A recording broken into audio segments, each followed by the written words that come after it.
هفته خبر تو خبر داره براتون از بوکسوات ماشین نظام در جاده برجام و شیخ فری سست و خسته و ورشکسته. ما در یک آزمایشیم. اگر بترسیم، اگر سست شیم، اگر خسته شیم، اگر احساس شکست بکنیم، ما پیروز نمیشیم. این ملت خسته نیست. اون کسانی که ترویج میکنند به تبع از تبلیغات دشمنان که این ملت خسته است، بی‌نشاط است، خودشون خستند، خودشون بی‌نشاطند. این هم یک کامنت جوندار نسبت به اراجیف عظما. آقای خامنه‌ای با این همه گندی که زدی وقتش نشده از ایران بری گمشی؟ اما از اونجایی که حرفای عظما به شیخ فری تو همین چند جمله خلاصه نمیشه، این قورباغه ولایی باقی حرفای عظما رو به صورت شعر نثار شیخ فری رو دار دستش کرد. حقیقت این است زان هیاهو چه به جا مانده به غیر از اسمش، جسدی مانده ز برجام و ز روح و جسمش، بوی فاسد شدنش نیز بلند است بلند، ادکلنهای اروپایی اگر بگذارند. بوی فاسد شدنش نیز بلند است بلند، ادکلنهای اروپایی اگر بگذارند. معلوم نیست اینا با خودشون چندن. بابا با این شوتاتون که قبل از که شوت کنی خودتون میترکید.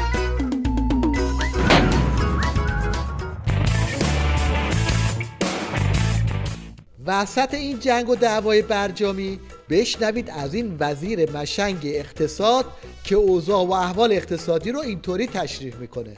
اوضاع اقتصادی کشور الان چطوره؟ با توجه به مسائل بین‌المللی. الحمدلله خوبه.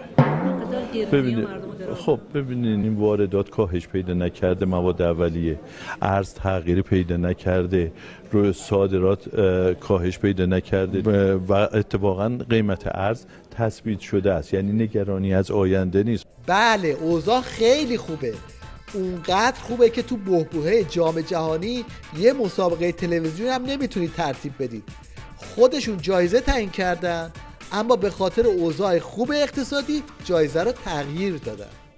بله ما دیشب گفتیم که هر شب جایزه خیلی خوبی داریم، همینجور هم هست، یعنی سر جای خودش هست. دیشب که جایزه‌مون گفتیم اعلام کردیم یک پژو 206 هست، امشب قرعه‌کشی انجام میدیم. بعد بچهای حامی مالی برنامه گفتن آقا ما اولی که چند ماه قبل یا چند هفته قبل صحبت کردیم مثلا پژو 206 بودش هم 32 تومن، الان شده 50 خورده ای. شنشم اخبار نشون داد گفت گرون شده. بعد بعد الان 32 تومن بود الان شده 50 خورده، نزدیک 60 تومن. بعد گفت آقا ممکنه جام جهانی تمام بشه 100 تومن، چه خاکی تو سرمون بره. راست میگم. بعد ما گفتم خیلی خوب، برای اینکه یه رقمی مشخص باشه و دیگه حرف حدیثی هم به وجود نیاد، ما هر شب هر مسابقه یه جایزه 30 میلیون تومانی دیگه رقمش فیکس 30 میلیون تومان.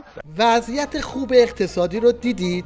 حالا یه چشمه هم از میزان اتحاد تو نظام ولایت رو ببینید. یعنی طوری شده که هر کی از راه میرسه یکی میزنه پس گردن شیخ فری. ملت ما پیراهن عذاب بپوشن سر این حرفی که رئیس جمهور ما بیاد بگه که ما امیدواریم شرایط آمریکا تغییر کنه تا این وضعیت ما عوض بشه. ذلت دیگه بالاتر از این. قاجار باز یه چیزی داشت، یه جننی داشت، میرفت با انگلیس میبست، میدید این ازش دیگه ترفی نمیبنده، میرفت با فرانسه میبست.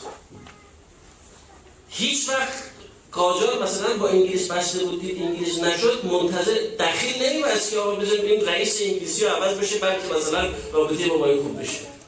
وضعیت نظام تو این روزا بی‌شباهت به این مسابقه فوتبال نیست. اصلا معلوم نیست کی به کیه، همه میشوتن تو دروازه عظما.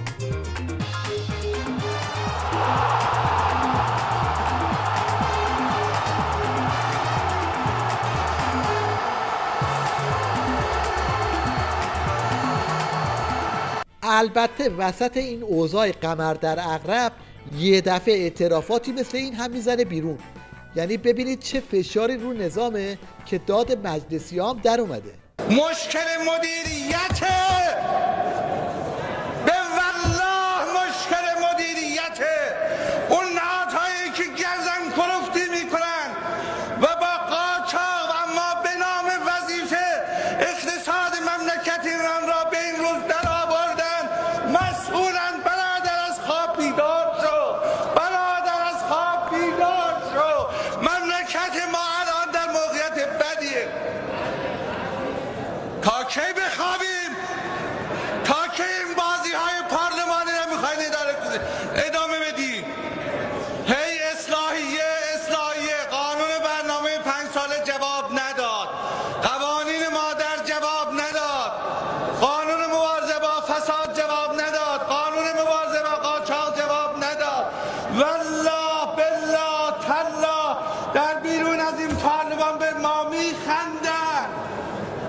خلاصه این که مهره‌های نظام هر چقدر هم زور بزنن نمیتونن کاری از پیش ببرن.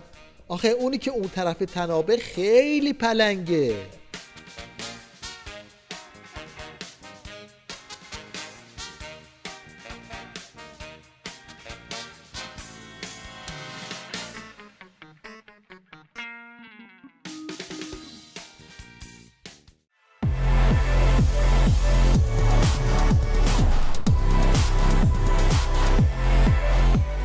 این پاسدار عباسی هم طبق معمول مشغول روزخونی واسه بسیجی هست و این بار مصیبتی به نام امضای FATF رو اینجوری برملا میکنه. روز قدس بوده، مردم اومدن تو راهپیمایی تو سراسر کشور، یه کمک‌های مالی جمع شده اونجا، یه پولی شده مثلا در حد چند میلیارد تومان میخوام بدیم به فلسطینیا. شما تو FATF بعد رسما زمینه رو ایجاد کردید که او بیاد بگه کمیته امداد شما داره اسپانسر تروریسمه.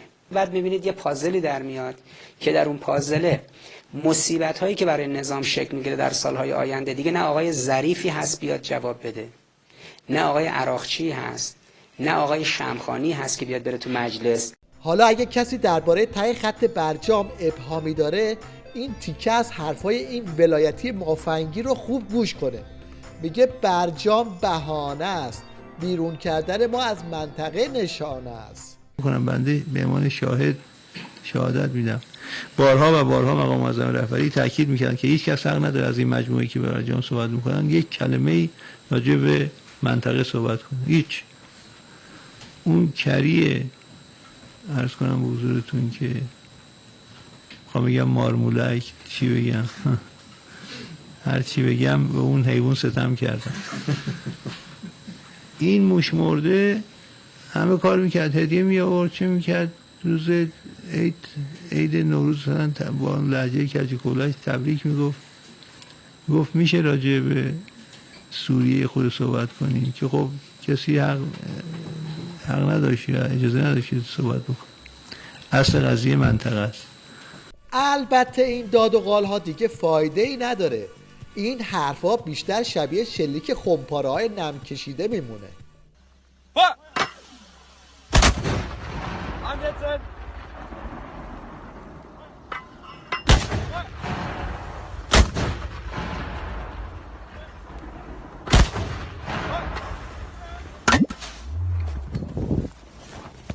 حالا سرچشمه همه ترس‌های نظام رو از زبون این جوجه بسیجی بشنوید که میزنه به خال.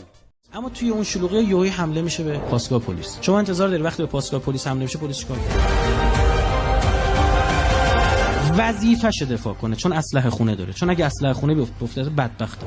تیر بزنه، سنگ بزنه، تو کوکتل مولوتوف بزنه، مجبور دفاع کنه. چه تایمی این اتفاق میفته؟ اون مردمی که رفتن دنبال خواسته به زعم خودشون، به پندار خودشون، به عقیده خودشون، به حق خودشون بودن. اما فقط 2 نفر کافیه تو اونجا که کاری کنه. سازمان منافقین تو هر شهر از این 2 نفرا داره. 2 نفرا داره. ببین بولتون تو جمع منافقین چی میگه؟ من پیش از این اتفاقات و بیش از 10 سال است که میگویم که سیاست رسمی ایالات متحده باید سرنگونی رژیم ملاها در تهران باشد. رفتار و اهداف این رژیم تغییر نخواهد کرد و بنابراین تنها راه این است که خود رژیم را تغییر دهیم. بابا این نظامی که ما میبینیم خیلی زوار در رفته تر از این حرفاست. گرفتن پاسگاه که خیلیه، اینا با یه ترکیدن بادکنک هم زهره ترک میشن.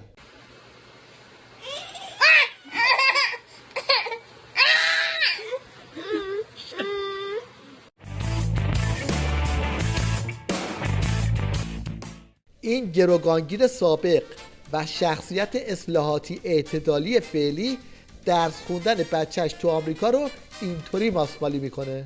اگر آمریکا بده، چرا فقط برای ما مردم بده؟ مقامات مسئول خیلی هاشون فرزنداشون دارن در امریکا تحصیل میکنن. حالا از این بدتر، من تو آمریکا تحصیل کردم. خودتون در آمریکا تحصیل. آره از این بدتر. ببینید آمریکا تو بحث تحصیلات، تو بحث کار من فکر میکنم هیچ اشکال نداره. من فکر میکنم نه اشکال سیاسی داره نه اشکال شرعی داره که افراد بخوام برن چه این افراد فرزندان مقامات باشن چه خودشون مقامات باشن. یه موقعی بالاخره درس خوندن ولی من بله آقازاده ها تو آمریکا درس میخونن و خوش میگذرونن، بعد این بسیجی های مشنگ رو میفرستن کف خیابون اینجوری داد و قال کنن. بسم الله الرحمن الرحیم. این جانب محمد عبدالمالکی شورای روستای پریادان 15 ساله 19 ساله در بسیج هستیم تا قدره خون خودمون از مقام معظم رهبری دفاع خواهیم کرد. الله اکبر، الله اکبر. هیچ متجاوزی نمیتونه به کشور ما متجاوز حمله کنه. دهن آمریکا، آل سعود، انگلیس، فرانسه،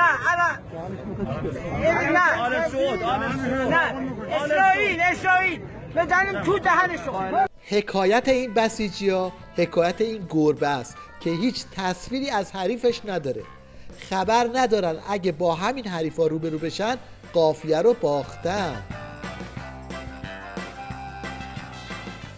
این هم یه نمونه از آمادگی رزمی بسیجی‌ها برای مقابله با دشمنان نظام.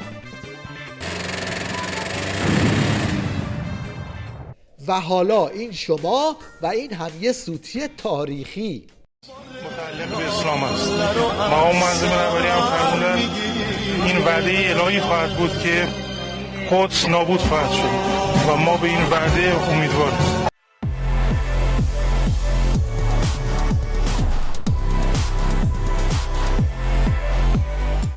یادتونه یه مدت پیش از نامه شهردار رشت به خودش گفتیم؟ حالا این دفعه دومین نمونه نامه نوشتن به خود در نظام رو ملاحظه کنید. این بار نامه مدیر کل شیلات خوزستان به خودش به عنوان فرماندار اهواز برای کمک به تأمین بودجه. 5 میلیون تومان اعتبار از فرمانداری اهواز درخواست شد برای بهبود سرانه و ارتقاء سرانه مصرف آبزیان در شهرستان. ببینید این درخواست کاملا قانونی است.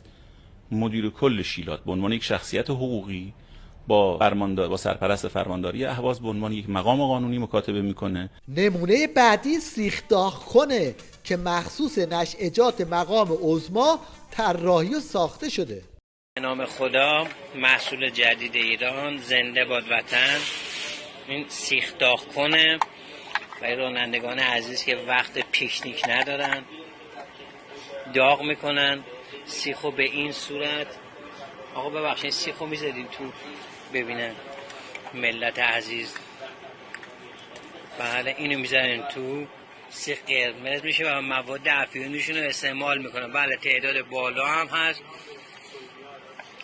در حالی که رولز رویس دنبال اینه که یه ماشین بی صداتر تولید کنه، توجه شما رو به آپشن قلیون ماشینی در خودروی داخلی جلب میکنیم. اینجا یه اختراع داریم، گفتیم فیلمش هم بگیریم برای شما بذاریم. قلیون آقا معین لطف کردن درست کردن برامونو، یعنی برای خودشونو. واقعا یه اختراع خیلی جالبه. اینم مخزن و فلان و شلنگشو. حالا در شرایطی که ملت نه دارو دارن نه امکانات پزشکی، توجه شما رو به جدیدترین اقدام خدماتی نظام جلب می‌کنیم. بله، آمبولانس وحوش.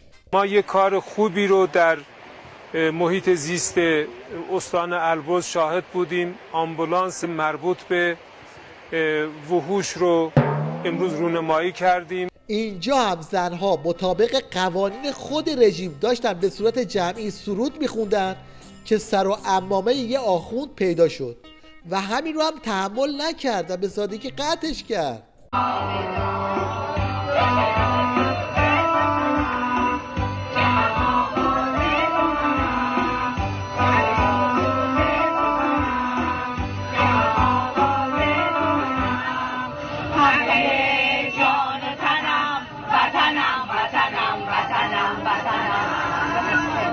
این آخوند چادری هم که قشنگ معلومه از دست زنها و دخترای هموطن ذله شده، انتظارش از یه جامعه ولایی رو اینطوری عنوان کرد: من دنبال جامعه‌ای هستم که مردم بعد حجاب رو با نگاهشون سرزنش کنن و وقتی با نگاهشون سرزنش میکنن از نیروی انتظامی مطالبه کنن که اون رو بگیره.